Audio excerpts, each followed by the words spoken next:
दोस्तों, आज पेश है नरक का ठेकेदार। एक और चित्र। Hello, Sanjay speaking. संजय बेटे, मैं डॉक्टर बलकानी बोल रहा हूँ। तुम फौरन मेरे यहाँ चले आओ। क्या बात अंकल? यह फ़ोन मैं पर नहीं बता सकता। तुम फौरन चले आओ, मैं तुम्हारा इंतज़ार कर रहा हूँ। ठीक है, वहाँ आ रहा हूँ। किसका फ़ोन था? डॉक्टर मुल्कानी अंकल का। उन्होंने मुझे अपने पास बुलाया है। ठीक उसी पल। स्टार्ट। ओह संजय, अभी सलीम की बात पूरी भी नहीं हुई थी और एक पत्थर सीधा शीशा तोड़कर कमरे में आ गिरा। मैं अभी पत्थर फेंकने वाले को मजा चखा कराता हूँ।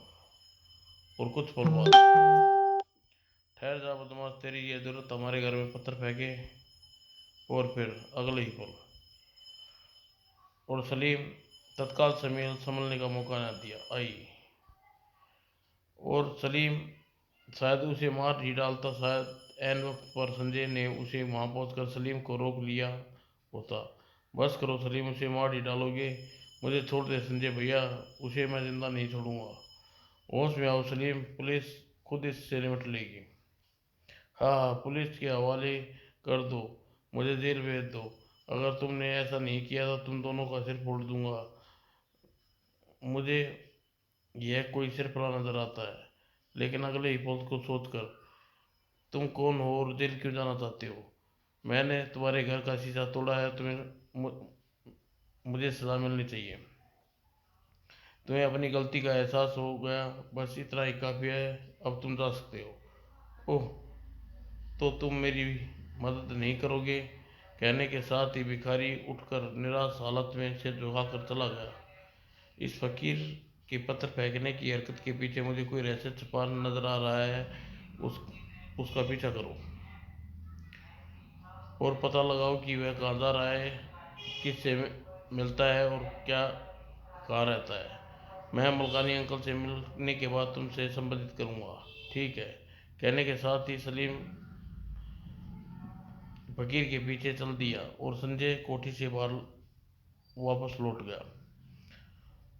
अगले ही पल सड़क पर खड़ी कार में दो व्यक्ति ने एक पैकेट ट्रांसमीटर पर अज्ञातवास से संबंधित किया। अब हमारे लिए क्या आदेश बॉस? तुम राणा और शंकर सलीम के पीछे भेज दो, वो वह उस पर नजर रखेगा। उसकी गतिविधियों की जानकारी मुझे देना। ठीक है बॉस। और मैं, तुम संजय के पीछे और पता लगाओ कि वह डॉक्टर मुल्कानी से क्यों मिलने जा रहा है। तुम दोनों बहुत होशियारी से काम लेना, अगर तुम्हारी जरा सी गलतफहमी तुम्हारी मौत का कारण बन सकती है। निश्चित रहिए बॉस, ओवर एंड आउट। इतना कहकर उस चालक ने संबंध विच्छेद कर दिया और अपनी गाड़ी को सलीम के पीछे भेज दिया।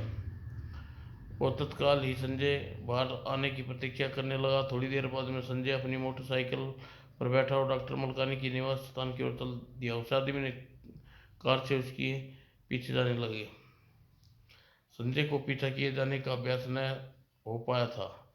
डॉक्टर मलकानी की आवाज़ चिंतित थी, जाहिर होता कोई बात खास है।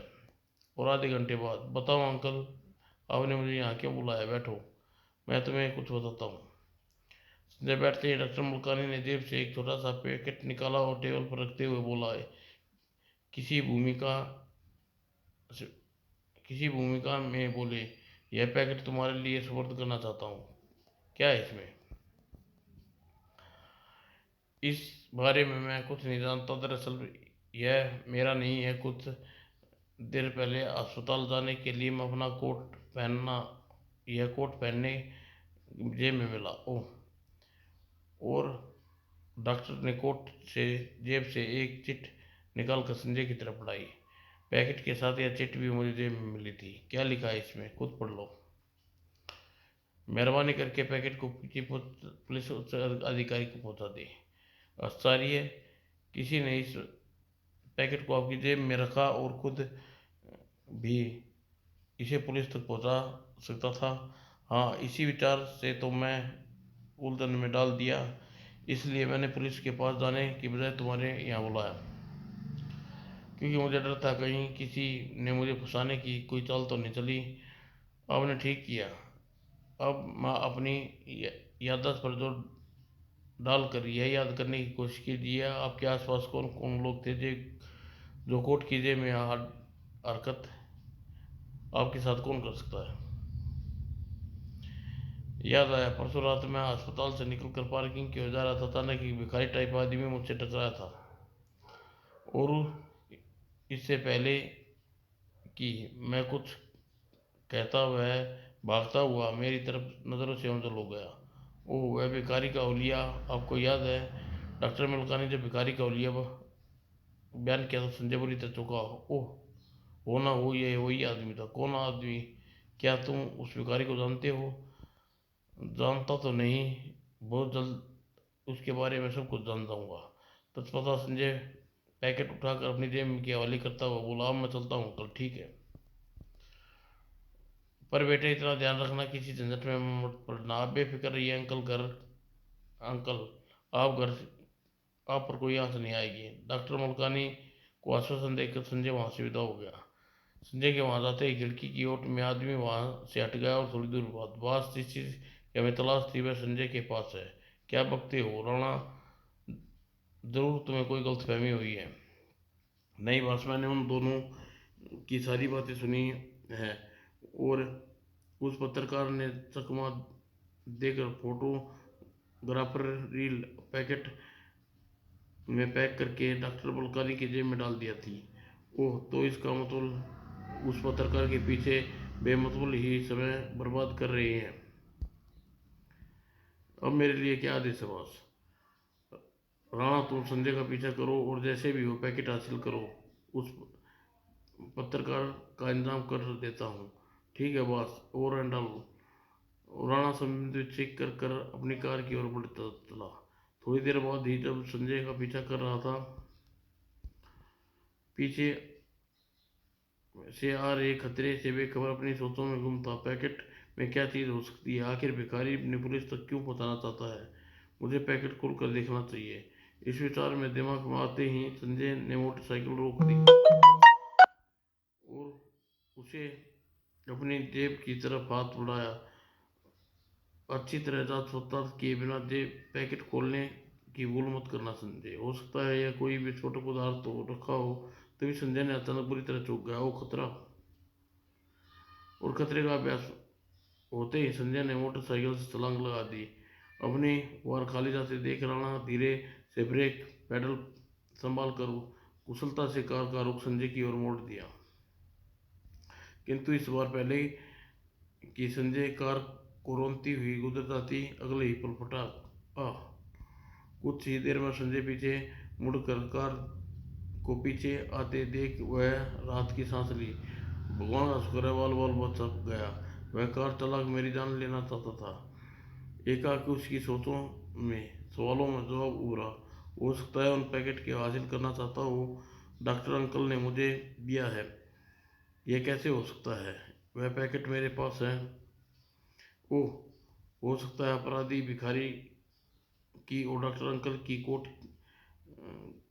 की जेब में पैकेट डालने वाली हरकत पर शक हो गया हो और उसने अपने आदमी डॉक्टर की निगरानी के लिए तैनात कर रखा हो। जरूर ऐसा ही होगा, वरना मुझ पर जानलेवा हमला कदापि ना होता। इसका मतलब भिखारी ने जानबूझकर जान का खतरा है। मुझे सलीम को कॉल कर सतर्क करना चाहिए। संजय नीचे इस निश्चय पर पहुंचते ही संजय ने मोटरसाइकिल ढलान से उतार दी और झाड़ियों की आड़ में पहुंचकर रुक गया और तत्काल ही अपनी एडिनोमा ट्रांसमिट से सलीम से कॉल करने लगा। जल्दी ही घड़ी पर डायल में फिट माइक्रोफिट में सलीम की आवाज़ उभरी। Hello Sameem speaking over. Sanjay calling, reporting over. मैं बराबर भिखारी पर नज़र रखे हुए हूँ। हेलो, रोड की तरफ जा रहा है, उससे फलांग की दूरी पर हूँ और तुम्हारे पास मैं तुम्हारे पास पहुँच रहा हूँ। तुम भिखारी को रोकने की कोशिश करो, वह किसी अज्ञात भी हालत में भागने न पाए। Over and out. कहने के साथ ही संजय ने संबंध विच्छेद कर दिया। संजय का आदेश मिलते ही सलीम ने अपना कदमों को रफ्तार बढ़ा दी। और धीरे धीरे फासला कम होने लगा। परंतु सल, सल, सलमान भिखार जब तक सलीम भिखारी के करीब पहुंचा कि मेन रोड पर पहुंच चुका था और सलीम भिखारी तेजी से लपकता, लेकिन तभी वो पकड़ो पकड़ो भाग गया और ट्रक कुछ जाकर रुक गया। भीड़ ट्रक वाले को घेरते हुए ट्रक के बाहर खींच लिया। बाहर निकल अंधा होकर गाड़ी चलाता है मारो चालक को। और भीड़ चालक पर गुस्सा उतार रही थी। इस ट्रक की दूसरी तरफ खिड़की खोलकर एक आदमी तेजी से उतरा और विपरीत दिशा में की ओर चल पड़ा। उसे ट्रक से उतरते देख सलीम की उस पर नजर पड़ गई। वह ओह, यह खतरनाक बदमाश काली दादा उस ट्रक में क्या कर रहा था? जरूर ताल में कुछ काला है। मुझे इसके पीछे जाने की बजाय यहाँ से रुक संजय के पहुंचने की प्रतीक्षा करनी चाहिए। काली दादा को तो हम कभी भी ढूंढ लेंगे। यह सोच सलीम सड़क के हटकर एक ताल पर जा खड़ा हुआ और भिखारी की लाश की ओर आने जाने वाले हर आदमी की नजर रख रहा था। थोड़ी देर बाद संजय घटनास्थल पर पहुंचा। ओ, यह तो उसी भिखारी की लाश है। क्या तुम इस आदमी को जानते हो? जानता तो नहीं हूँ, अलबत्ता यह एक बार मिल जुल चुका हूँ और इस आदमी के बारे में सब कुछ जानता है। मेरे लिए बहुत ज़रूरी हो गया है। ठीक है, जैसे ही मुझे इसके विषय में जानकारी मिलेगी मैं तुम्हें खबर कर दूंगा। लेकिन यह तो बताओ कि मामला क्या है। यह तो आपको बाद में बताऊंगा। इतना कहकर संजय लंबे डंक भरता हुआ अपनी मोटरसाइकिल के करीब बढ़ा कि तभी वहाँ कुछ फासला तय किया था। आह, ओह, इससे पहले संजय संभल पाता वह संजय से माफी मांगते हुए पीछे मुड़कर भीड़ में समा गया। अजीब आदमी था। और अचानक ही वह सोचकर संजय ने अपनी जेब में हाथ रेंगा। ओह, पैकेट गायब है। यानी वह आदमी पैकेट को हथियाने के लिए जान बूझकर मुझसे टकराया था। खैर, अब मुझे ज़्यादा दूर नहीं गया होगा, मुझे उसे ढूंढना चाहिए। और फिर संजय ने जेब से आदमी संजय ने उस आदमी की तलाश में इलाके का चप्पा चप्पा छान मारा। वह उसे नजर नहीं आया। बहुत बड़ी चूक हो गई। समझ में नहीं आता अब क्या करूं। तभी संजय ट्रक ड्राइवर का ख्याल आया। वापस वापस से इंस्पेक्टर राम की ओर चल पड़ा। वह वहां मौजूद भीड़ चढ़ चुकी थी। इंस्पेक्टर डंडाराम लाश की पोस्टमार्टम के लिए भिजवाने के बाद जाने की तैयारी में था। क्या बात है संजय बेटे, तुम कुछ परेशान से नजर आ रहे हो। अंकल, मैं ट्रक ड्राइवर से कुछ पूछताछ करना चाहता हूँ। तो फिर तुम्हें मेरे साथ चलना होगा। पर तुम उससे पूछना क्या चाहते हो? वह अपना धर्म कबूल कर चुका है। मैं उससे यह पूछना चाहता हूँ कि उसने ये किसके कहने पर भिखारी की जान ली? वाट, क्या तुम यह कहना चाहते हो कि भिखारी की मौत हादसा नहीं बल्कि एक हत्या है? जी हाँ। तुम्हारी बात मेरी समझ में नहीं आ रही। खैर, थाने आकर वहीं थाने आ जाओ, मैं वहीं जा रहा हूँ। Thank you uncle. और इस उदराना घटना से काफी निश्चिंत इस दूर निकल आया था। अब कोई खतरा नहीं। मुझे मुझे सौंपा गया काम में पूरा हो गया है। अब बॉस को सूचित कर देना चाहिए। और जैसे ही राणा ने ट्रांसमीटर निकाला जेब में हाथ डाला कि तभी कार रोक दे वरना एक झटके में गर्दन तोड़ दूंगा। कौन हो तुम? तेरी मौत। और मौत का नाम सुनते ही राणा ने घबरा कर कार रोक दी। तुम क्या चाहती हो? वह चीज जो तुमने संजय की भैया की जेब से उड़ाई है। तुम्हें भ्रम हुआ है। मैं कोई जेब कतरा नहीं, एक शरीफ आदमी हूँ। मैं देख चुका हूँ कि तू कितना शरीफ है। चुपचाप चीज मेरे हवाले कर दे वरना, कहते हुए सलीम ने मफलर पर कसाव गर्दन पर पटा दिया। छोड़ो। और तत्पश्चात राणा ने अपनी जेब से पैकेट निकाल कर सलीम के हाथ में थमा दिया। सलीम पैकेट को जेब के हवाले करते हुए बोला, तू क्या समझता है तेरी हरकत को किसी की नज़र नहीं पड़ेगी? मुझे माफ़ कर दो, मुझसे गलती हो गई। अब तू मुझे यह बता कि यह गलती किसके कहने पर की, और तेरा इस भिखारी से क्या संबंध है? कौन भिखारी? मैं किसी भिखारी को नहीं जानता। मैं जानता हूँ कि तू आसानी से मुझे मुंह नहीं खोलेगा, तुझ पर सख्ती बरतनी पड़ेगी। और कहने के साथ ही राणा ने बेहोश कर सीट पर लौट गया और सलीम ने मफलर को उसके हाथ पीठ के पीछे बांध दिया और पिछली सीट पर धकेल दिया और स्वयं सीट पर आ गया। थोड़ी देर बाद और संजय ट्रक चालक को चेतावनी देते हुए बोला, मैं आखिरी बार पूछ रहा हूँ कि सच सच बता, तुमने भिखारी की जान क्यों ली? मैं कितनी बार कह चुका हूँ, मुझे जानबूझकर जान नहीं ली। अचानक ही ट्रक के सामने आ गया और मेरे ब्रेक नहीं लगा। तुम झूठ बोल रहे हो। तुम चाहते तो भिखारी की जान बचा सकते थे। कैसे चाहता? मेरे सिर पर मौत जो खड़ी थी। ट्रक ड्राइवर ने संजय के शब्दाल में फंसकर सच उगल दिया। यानी कि तुम भिखारी को कुचल डालने के लिए मजबूर किया गया, तुम्हें धमकी दी गई। इस बार ट्रक ड्राइवर ने जवाब नहीं दिया। बोलो, चुप क्यों हो? मैं वादा करता हूँ तुम्हें बीच में नहीं बातचीत को किसी को पता नहीं चलेगा और तुम्हें सजा बताने की पूरी कोशिश करूंगा। परंतु तुमने सच्चाई तुमने सच्चाई बयान नहीं की तो तुम्हें फांसी के फंदे से कोई नहीं बचा पाएगा। मुझे बचा लीजिए साहब, मेरे छोटे छोटे बच्चे हैं, मरना नहीं चाहता। आपको सब कुछ बताता हूँ। तब ट्रक ड्राइवर ने सच्चाई बयान करते हुए बोला, मैं चुंगी फिर गाड़ी रोक कर टैक्स अदा करने गया था कि जब वापस लौटा तो मेरी बगल की सीट पर पहले से एक आदमी बैठा था। कौन हो भाई? कैसे चढ़ गया? चल उतर नीचे। वह वह रिवॉल्वर निकाल कर मुझ पर तानते हुए बोला, चुपचाप गाड़ी चला, तू चपड़ करी तो खोपड़ी उड़ा दूंगा। मैं उसका हुक्म मानने के लिए मजबूर हो गया और फिर जिधर कहता ट्रक को उधर मोड़ देता। और जैसे जैसे हम हैली रोड पर पहुंचे, भिखारी अचानक सड़क पर आ गया। तभी ब्रेक लगाना चाहा लेकिन उसने कड़कदार आवाज़ मेरे कानों में टकराई, खबरदार ब्रेक लगाने की कोशिश मत करना वरना गोली मार दूंगा। और फिर घबराहट कर मैंने ब्रेक की बजाय एक्सीलेटर पर पैर चला गया और गलती सुधार भिखारी को चला जा चुका था। और ट्रक रुकते ही मुझे धमकी दी, अगर मैंने पुलिस को के सामने उसका जिक्र किया तो मेरे बीवी बच्चे को मार डालेगा। लेकिन इसलिए मैं अभी तक खामोश था। घबराओ नहीं, तुम्हारे बच्चे बीवी को कुछ नहीं होगा। वह बहुत जल्दी तुम्हारी रिहाई का इंतजाम कर दूंगा। और संजय जब घर पहुंचा तो सलीम पहले ही वहाँ मौजूद था। तुम आ गए संजय भैया, मैं तुम्हारा इंतजार कर रहा था। सलीम, तुम ही कहाँ रह गए थे? जानते हो तुम्हारी लापरवाही की वजह से भिखारी की जान से हाथ धो बैठा। जानता हूँ, और यह भी जानता हूँ कि तुम अपनी लापरवाही पर खिसकाए हुए हो। क्या मतलब? सलीम ने पैकेट संजय को सुपुर्द करता हुआ बोला, हाँ, यह तुम्हारे पास कैसे आया? क्या यह वही पैकेट जो तुम्हारी जेब से गायब हुआ था?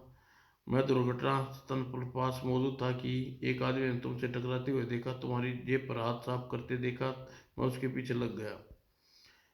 जब वह कार में जाकर बैठा तो मैं भी कार का दरवाज़ा खोलकर पिछली सीट पर बीच में दुबक गया और उसी को पता भी न चला। ओह! तत्पश्चात सलीम ने अपनी रिपोर्ट के विस्तार संजय को सुना दी। तब संजय ने अपने साथ घटी घटना की जानकारी देते हुए प्रशंसा से बोला, तुम काबिल तारीफ काम किया है। वह आदमी कहाँ है? मैंने उसे गुप्त कक्ष में बंद कर रखा है। गुड। पहले इस पैकेट को छुपे रहस्य की जानकारी हासिल किए करते हैं, फिर आदमी से पूछताछ करेंगे, ठीक है? और तत्पश्चात वो लगता है इसमें कैमरे की रील कैसेट अपराधी के विषय में जानकारी है। तभी तो अपराधी पैकेट को हासिल करने के लिए भिखारी और तुम्हारी जान के दुश्मन बन गया था। पर ये चीज़ें भिखारी के हाथ लगी कैसे? आखिर वह भिखारी कौन था? तुम्हें सवालों के जवाब दोनों की जांच के बाद मिल सकता है। और तुरंत ही कैसेट की रील की जांच संजय सलीम के चेहरे पर निराशा के भाव उभर आए। हमारी उम्मीदें पानी फिर गया। मुझे दाल में कुछ काला नजर आ रहा है। यह काली कैसेट रील और अपराधी रील के लिए अपराधी भिखारी की जान कदापि नहीं ले सकता। मैं यह सोच रहा हूँ कि हमें बेवकूफ़ बनाया गया है, लेकिन अपराधी को यह नहीं मालूम कि उसका एक आदमी हमारी कैद में है, दूसरा आदमी काली दादा भी हमारी नज़र में आ चुका है। दोनों की मदद से हम अपराधी तक पहुंच सकते हैं। You are right. आओ आदमी को पूछताछ करते हैं, चलो। और कुछ देर बाद बताओ तुम्हारा बॉस कौन है? कौन बॉस? मैं किसी बॉस को नहीं जानता। राणा ने इनकार करते ही सलीम की लात घूमी। आहू डिशू। जल्दी ही राणा टूट गया। बताओ जो पूछते हैं मैं जो पूछेंगे मैं बताऊंगा, पर मुझे मत मारो। तो बता, तूने संजय भैया के पर हमला क्यों किया और पैकेट को तू क्यों हासिल करना चाहता था? भिखारी की हत्या किसने की? मैं काली दादा का आदमी हूँ। मैंने जो किया उसके कहने पर किया। उस पैकेट की हर हालत में पाना चाहता था। अगर वह पैकेट उसके पास पहुंचा देता तो मुझे 10,000 रुपये इनाम में देता। इसलिए भिखारी की हत्या की गई। पहले काली दादा का ख्याल था कि उस पैकेट में भिखारी के पास है। जब मैंने उसे बताया कि पैकेट तुम्हारे पास है तो वह भिखारी उसके लिए किसी काम का न रहा हूँ। राणा ने जवाब तुरंत संजय को गहरी सोच में डूब गया। आखिर काली दादा उस पैकेट को हासिल हासिल करना चाहता है। अगर उसे मालूम होता कैसेट की रील खाली है तो वह हरगिज इतना रिस्क नहीं लेता। जरूर उसे कोई तीसरा आदमी है जो काली दादा को अपने इशारे पर नचा रहा है। उस तीसरे आदमी तक पहुंचने के लिए हमें काली दादा को सहारा लेना पड़ेगा। और फिर एकांत में संजय के मस्तिष्क में खतरनाक योजना जन्म दिया। वह राणा से बोला, देखो राणा, वह पैकेट हमारे पास है और पैसे की जरूरत है।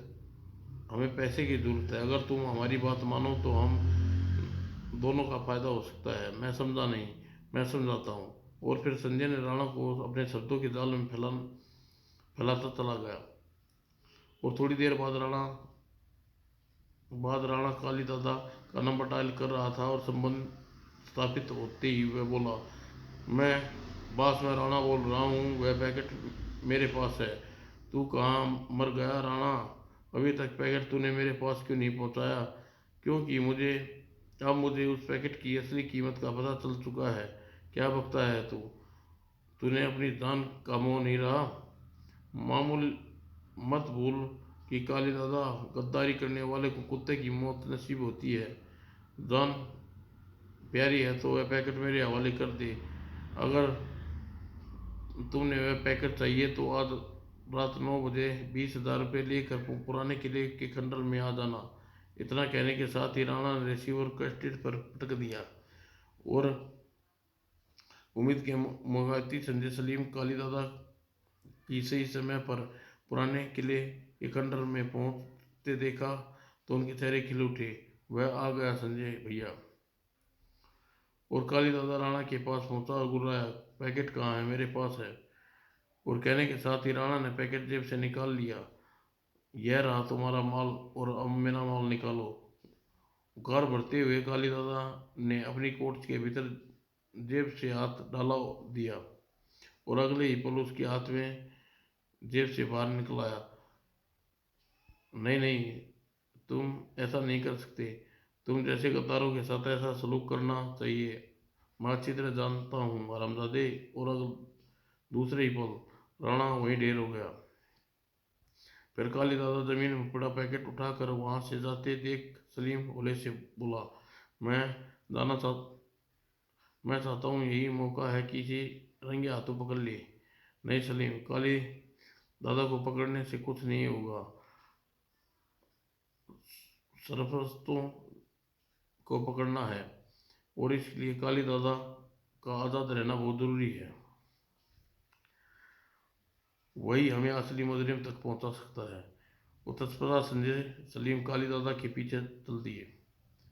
लेकिन काली दादा खंडर से निकल कर जैसे ही बाहर खड़ी अपनी कार के निकट पहुंचा, कार के अंदर से बैठे साहिब ने गोली का निशाना बना दिया और काली दादा जमीन पर ढेर हो गया। साया कार से उतरा और पैकेट उठाकर वापस कार में बैठा। और थोड़ी ही देर बाद कार वापस जा रही थी, किंतु उसमें बैठा साया यह बात पूर्णतः अनभिज्ञ था कि संजय उसका पीछा कर रहे थे। और मुल्कानी नर्सिंग होम के पिछवाड़े पर एक प्लेटफॉर्म स्थान पर साय ने कार रोक दी और कार रुकते ही प्लेटफॉर्म धीरे धीरे नीचे धंसकने लगा। धरती की गर्भ में समाता चला गया। संजय सलीम उस स्थान के निकट पहुंचकर जहाँ कार आंचल हुई थी और कार आंचल होते ही मुझे पूरा विश्वास है कि अपराधी अपना गुप्त अड्डा बना रखा है, किंतु यहाँ आकर डंडाराम अंकल यहाँ आकर डंडाराम अंकल से मिलो। तुम फौरन जाकर डंडाराम अंकल से मिलो और सारी बात बता दो, ठीक है? और मैं नीचे जाकर अपराधी की गतिविधियों की जानकारी हासिल करने की कोशिश करता हूँ। नहीं संजय भैया, तुम अकेले जाना ठीक नहीं होगा। बस मत बहस मत करो, जैसा मैं कहता हूँ वैसा करो। जाओ सलीम, समय बर्बाद मत करो, ठीक है? जैसी तुम्हारी मर्जी। इतना कहने के साथ ही सलीम वहाँ से चला गया और संजय प्लेटफार्म को वापस अपनी जगह पर आ गया। और संजय नीचे पहुंचा तो उसने किसी की हंसने की आवाज़ सुनाई दी। हाँ हाँ, यह आवाज़ इसी तरफ से आ रही है। और दूसरे ही पल आवाज़ का पीछा करते हुए गैलरी में बढ़ने लगे। थोड़ी देर बाद ओह, काली दादा की मौत के साथ ही हम तक पहुंचने का हर रास्ता बंद हो चुका है साथियों। और हम किसी का डर नहीं। अब 15 तारीख को नेशनल पार्क में होने जा रही सदस्यीय बैठक पे ऐसा धमाका करेंगे जैसे सारा हिंदुस्तान स्तंभ रह जाएगा। यह एक भी नेता जिंदा नहीं रहेगा। सारी तैयारियों पूरी कर ली गई है। हाँ, लेकिन बस हमें भी तो पता चले कि इस पैकेट में क्या है। यह पैकेट खाली ऑडियो कैसेट और कैमरे की ब्लैंक रील है। तो फिर इसे बेकार की चीज़ें पाने के लिए आपने इतना परेशान क्यों थे? आपको इतना रिस्क नहीं उठाना चाहिए था। 20 अगर किसी को कोई गड़बड़ हो जाती तो हमारे विदेशी मित्र हमारी जान के दुश्मन बन जाते। यह रिस्क हमें बेवजह नहीं लिया दोस्तों। दरअसल हमें डर था कि कहीं असली रील और कैसेट पुलिस के हाथों न पहुंच जाए। अगर ऐसा हो जाता तो हम मुसीबत में पड़ जाते। हमारे विदेशी मित्रों की स्कीम कभी कामयाब ना हो पाती। हमारी और हमारी तो कुछ समझ में नहीं आ रहा कि यह और नकली का क्या चक्कर है, असली और नकली। यह राज मैंने अब तक तुम लोगों को जाहिर नहीं किया, पर आज जाहिर करता हूँ। वह नकाबपोश विस्तार से बताने लगा। आज से 10 रोज पहले मैं और मेरे साथी पड़ोस मुल्क में भेजी गई हथियारों की बारूद की खेप मोटरबोट से उतार रहे थे तो एक पत्रकार विनोद पांडे न जाने कहाँ से वहाँ पहुँचा और हमारी तस्वीरें खींच ली। यही नहीं, उसने मेरे और टॉम के बीच हुई बातचीत भी सुन ली। डॉक्टर वैलेंटाइन, पार्क में बारूद का जाल बिछा दो। जोरदार धमाका होना चाहिए। एक भी नेता जिंदा नहीं बचना चाहिए। ऐसा ही होगा मिस्टर टॉम। और याद रखो, अगर ऐसा नहीं हुआ तो तुम्हारे साथियों का काम तमाम कर दिया जाएगा। तभी मेरी नज़र विनोद पांडे पर पड़ी। ओह विनोद पांडे, ओह विनोद पांडे, तू यहाँ? ओह! और खतरा भापते ही वह भाग खड़ा हुआ। मैंने और काली दादा के साथियों को उसके पीछे लगा दिया, लेकिन वह हाथ नहीं आया। काली दादा और उसके साथी उसे शहर के चप्पे चप्पे में ढूंढते फिर रहे थे। फिर अचानक ही काली दादा के आदमी की नज़र में आ गया। वो रहा। हुलिया ऐसा बदल रखा है, पहचान में नहीं आ रहा। अब बचकर कहाँ जाएगा हरामी? और वहाँ खड़ा शंकर स्वयं बोल उठा। हम उसे पीछे लपके, लेकिन वह हमें झांसा देकर निकल गया। फिर उस दौरान वह मुझसे टकराया और अनजाने में उस जो सबूत हमारे खिलाफ एक पैकेट में रखे थे वे मेरी जेब में डाल दिए। मैं घर जाकर जब मैंने उस पैकेट को रखी चीज़ों की असलियत जानी तो मेरी जान में जान आई। लेकिन 2 घंटे बाद जब काली दादा ने मुझे यह सूचना दी, विनोद पांडे उसके आदमी संजय सलीम के घर के पास मंडराते देखा है, तो मुझे मुझे भय हुआ कि कहीं संजय सलीम उस कैसेट को रील के बारे में न बता चुका हो। इसलिए तो मैंने संजय को फ़ोन करके अपने यहाँ बुलाया लिया और उसके नकली पैकेट उसे थमा दिया। और इससे पहले कि पैकेट खोल कर देखता, राणा ने पैकेट उसकी जेब से साफ कर लिया। और यह पैकेट हमारे पास संजय सलीम कभी न जान पाएंगे कि असलियत क्या है। बहुत खूब बॉस, आपकी इन जासूस लड़कों को अच्छी उल्लू बनाया। बेचारे इस पैकेट की तलाश में भटकते रहेंगे। हाँ हाँ हाँ। तभी नकाबपोश का चौथा साथी बोला, बॉस, लेकिन बॉस उन असली कैसेट और रील का आपने क्या किया? मेरे पास है। इतना कहकर नकाबपोश ने ड्रॉर से दूसरा पैकेट निकाल कर टेबल पर रखते हुए बोला, अब तुम लोग के सामने इसे नष्ट कर देता हूँ। हाँ बॉस, यह काम तुरंत हो जाना चाहिए। तभी संजय की रिवॉल्वर ताने कमरे में दाखिल होते हुए गर्जा, खबरदार कोई अपनी जगह से हिला तो बेमौत मारा जाएगा। तुम यहाँ तक कैसे पहुँचे? तब संजय को वहाँ पहुँचने के विक्रांत सुनाने के बाद बोला, तुम नरक के ठेकेदार का खेल समाप्त हो चुका है डॉक्टर मुल्कानी। ओ, तुम मुझे पहचान लिया। अब तुम बच नहीं सकते। यह तुम्हारी भूल है संजय। तुम और कानून मेरा कुछ नहीं पकड़ सकता। कहने के साथ ही नकाब अपने चेहरे से उतार दी और फिर बोला, तुम यहाँ आ गए पर जा नहीं पाओगे। हाँ हाँ हाँ। तभी इंस्पेक्टर गंडाराम सलीम अस्त्र शास्त्रियों के साथ हॉल में दाखिल होते हुए गर्जा, घबराना नहीं संजय बेटे, मैं आ गया हूँ। और दूसरे ही पल इंस्पेक्टर डंडाराम ने सिपाहियों को आदेश दिया, पकड़ लो,